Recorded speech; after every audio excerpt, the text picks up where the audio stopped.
नमस्कार मित्रांनो, GSM creation या चॅनलमध्ये आपले स्वागत आहे.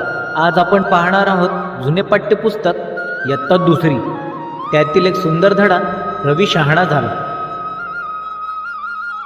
रविवारचा दिवस होता. रवी अजून झोपलाच होता. सूर्याची किरणे रवीच्या डोळ्यांवर आली.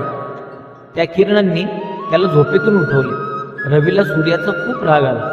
अंथरुणावर लोळताना रवीने ठरवले, आज खूप खेळायचे, रानात फिरायचे. मग रवी घाईने उठला. त्याने आंघोळ केली आणि मोठ्याने म्हणाला, आई मी चाललो ग. आई म्हणाली, अरे रवी थांब, जाता जाता एवढं दळण टाक गिरणीत. आई मला नाही वेळ दळण बिळण टाकायला, मी चाललो खेळायला. असे म्हणून रवी पुढे निघाला. शेजारच्या पाटील काकांनी त्याला पाहिले आणि हाक मारली, अरे रवी जरा एवढं पत्र टाक रे पोस्टाच्या पेटीत.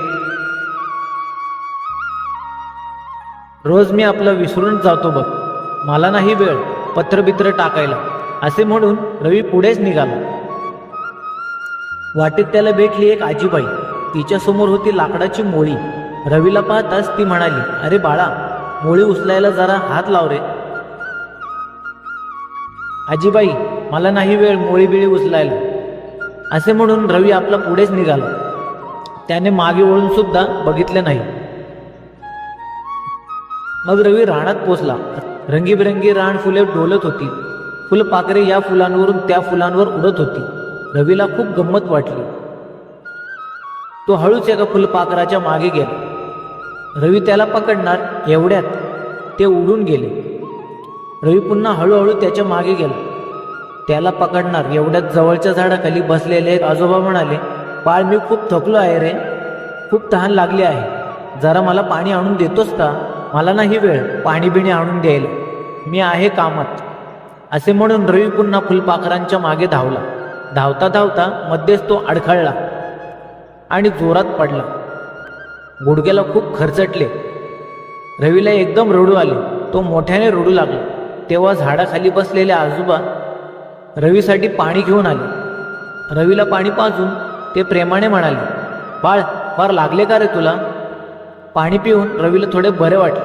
हे प्रेमाचे बोलणे ऐकून रवी गुडघ्याच्या वेदना क्षणभर विसरला आणि एकदम त्याच्या मनात विचार आले, याच आजोबांना आपण मगाशी पाणी दिले नाही, पण तेच आजोबा आपल्याशी किती प्रेमाने वागत आहे.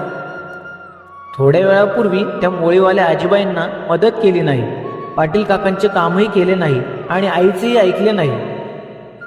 आपण किती वाईट वागलो. रवीने ठरवले, यापुढे आता आपण नीट वागायचे, सगळ्यांना मदत करायची. आजोबांची माफी मागून तो घरी निघाला. वाटेत रवीने आजीबाईंना मोळी उचलायला मदत केली. पाटील काकांचे पत्रपेटीत नेऊन टाकले आणि घरातून दळण घेऊन तो गिरणीत निघाला. तेव्हा त्याची आई त्याच्याकडे कौतुकाने पाहतच राहिली.